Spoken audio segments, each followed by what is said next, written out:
Hello guys, welcome back to my YouTube channel. ಇವತ್ತಿನ topic ಏನಂದರೆ ನಾವು ಯೂನಿಕ್ ಪ್ರಾಪರ್ಟೀಸ್ ಆಫ್ ಕಾರ್ಬನ್ ಮತ್ತು ಅದರ sources of the carbon compounds in organic chemistry ಅದ್ರ ಬಗ್ಗೆ ಮಾತಾಡ್ತೀವಿ. ಓಕೆನಾ?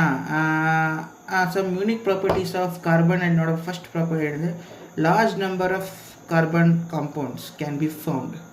ಯಾಕಪ್ಪ large number of carbon compounds? ಇದಕ್ಕೆ ತುಂಬ ಹೆಚ್ಚಿನ ಪ್ರಮಾಣವಾಗಿ ಕಾರ್ಬನ್ ಕಾಂಪೌಂಡ್ ಸಿಗುತ್ತದೆ ನಮಗೆ. ಏಕೆಂದರೆ reasons for the large number of the carbon compounds, ಏಕೆಂದರೆ ಕ್ಯಾಟನೇಷನ್ ಪ್ರಾಪರ್ಟಿ ಇದೆ. ನಾವು ಅವಾಗ ಹೇಳಿ ಕ್ಯಾಟನೇಷನ್ ಪ್ರಾಪರ್ಟಿ ಅಂದರೆ ಒನ್ ಕಾರ್ಬನ್ ಐಟಮ್ ಇನ್ನೊಂದು ಕಾರ್ಬನ್ ಐಟಮ್ ಜೊತೆ ಬಾಂಡ್ ಆಗುತ್ತೆ, ಒಂದು ಸಿಗ್ಮಾ ಬಾಂಡ್ ಫಾರ್ಮ್ ಆಗುತ್ತೆ, ಒಂದು ಬಾಂಡ್ ಫಾರ್ಮ್ ಆಗುತ್ತೆ. ಇಲ್ಲಿಂದ ಒಂದು ಎಲೆಕ್ಟ್ರಾನ್ ಬರುತ್ತೆ, ಇಲ್ಲಿಂದ ಒಂದು ಎಲೆಕ್ಟ್ರಾನ್ ಬರುತ್ತೆ, ಇದರಿಂದ ಒಂದು ಬಾಂಡ್ ಫಾರ್ಮ್ ಆಗುತ್ತೆ. ಇದೇ ಕ್ಯಾಟನೇಷನ್ ಪ್ರಾಪರ್ಟಿ. ಒಂದು ಕಾರ್ಬನ್ ಇನ್ನೊಂದು ಕಾರ್ಬನ್ ಲಿಂಕ್ ಆಗುತ್ತದೆ. ಬರೀ ಕಾರ್ಬನ್ ಟು ಲಿಂಕ್ ಆಗಲ್ಲ. ಕಾರ್ಬನ್ ಟು ಸಮ್ ಹೈಡ್ರೋಜನ್ ಆಗ್ಬೋದು, carbon to some hydrogen, carbon to some fluorine, chlorine, iodine, any hydrogens. ಓಕೆನಾ? ಐಸೋಮೆರಿಸಮ್ ಅಂದರೆ ಏನು? Isomerism the systematic arrangement of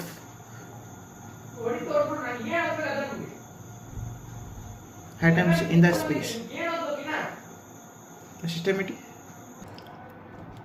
The systematic arrangement of the atoms in the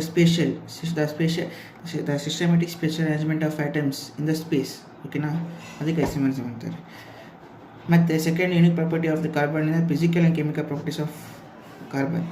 physical ಮತ್ತು chemical properties ಕಾರ್ಬನಲ್ಲಿದೆ. ಮತ್ತು catenation property ಹೇಳಿದೆ. ಟೆಟ್ರಾವ್ಯಾಲೆನ್ಸಿ ಅಂದರೆ carbon ಕೊನೆ ಶೆಲ್ಲಲ್ಲಿ SP ಅಂತ ಇರುತ್ತಲ್ಲ, ಈ P ಬೈ 4 ಎಲೆಕ್ಟ್ರಾನ್ಸ್ ಇರುತ್ತೆ. 4 ಎಲೆಕ್ಟ್ರಾನ್ಸ್ ಇರುತ್ತೆ.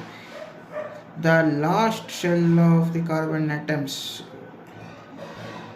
ಅದರಲ್ಲಿ ಎಷ್ಟು ಎಲೆಕ್ಟ್ರಾನ್ಸ್ ಇರುತ್ತೆ ಅದೇ ವ್ಯಾಲೆನ್ಸ್ ಆಫ್ ಎಲೆಕ್ಟ್ರಾನ್ಸ್. ನಮಗೆ ಇನ್ನೂ ಎಷ್ಟು ಎಲೆಕ್ಟ್ರಾನ್ ಬೇಕು ಅಂದರೆ ಆಕ್ಟೇಟ್ ರೂಲ್ ಅಂತ ಬರುತ್ತೆ. ಅದರಲ್ಲಿ 8 ಎಲೆಕ್ಟ್ರಾನ್ಸ್ ಇರಲೇಬೇಕು ಲಾಸ್ಟ್ ಶೆಲ್. ಆವಾಗ ಅದು ಆಕ್ಟೇಟ್ ಕಂಪ್ಲೀಟ್ ಮಾಡುತ್ತೆ, ಅಂದರೆ ಸ್ಟೇಬಲ್ ಆಗಿರುತ್ತೆ ಆಕ್ಟಮ್. ಓಕೆನಾ? ಐಸೋಮೆರಿಸಮ್ ಅಂದರೆ ಅವಾಗ ಹೇಳಿದ್ರೆ systematic special arrangement of the carbon atom, isomerism ಅಂತಾರೆ. ಸೋರ್ಸ್ ಆಫ್ ಕಾರ್ಬನ್ ಆಟಮ್ ಅಂದರೆ ಅದು ಅದರಲ್ಲಿ ನ್ಯಾಚುರಲ್ ಬರುತ್ತೆ, ಸಿಂಥೆಟಿಕ್ ಬರುತ್ತೆ. ನ್ಯಾಚುರಲಲ್ಲಿ plants, animals, micro organisms, coals, sugar, cold, ಇದರಿಂದ ನಾವು ಸೋರ್ಸಸ್ ಅಂದರೆ ಕಾರ್ಬನ್ ಐಟಮ್ ಸೋರ್ಸ್ ಅಂತ ಮಾಡ್ಕೊಬೋದು. ಓಕೆನಾ? ಇದರ ಪ್ಲ್ಯಾಂಟ್ಸ್ ಸಿಗುತ್ತೆ, ಅನಿಮಲ್ಸ್ ಸಿಗುತ್ತೆ, ಮೈಕ್ರೋ ಆರ್ಗಾನಿಸಮ್ಸ್, ಕೋಲ್ಡ್ ಸಿಗುತ್ತೆ, ಸಿಂಥೆಟಿಕ್ ಪೆಟ್ರೋಲಿಯಂ, ನ್ಯಾಚುರಲ್ ಗ್ಯಾಸ್ ಎಲ್ಲ ಸಿಗುತ್ತೆ. Sugar, starch, dye, drugs, cellulose, benzene, toluene, proteins, vitamins ಇದೆಲ್ಲ ಸಿಗುತ್ತೆ. Okay, thank you.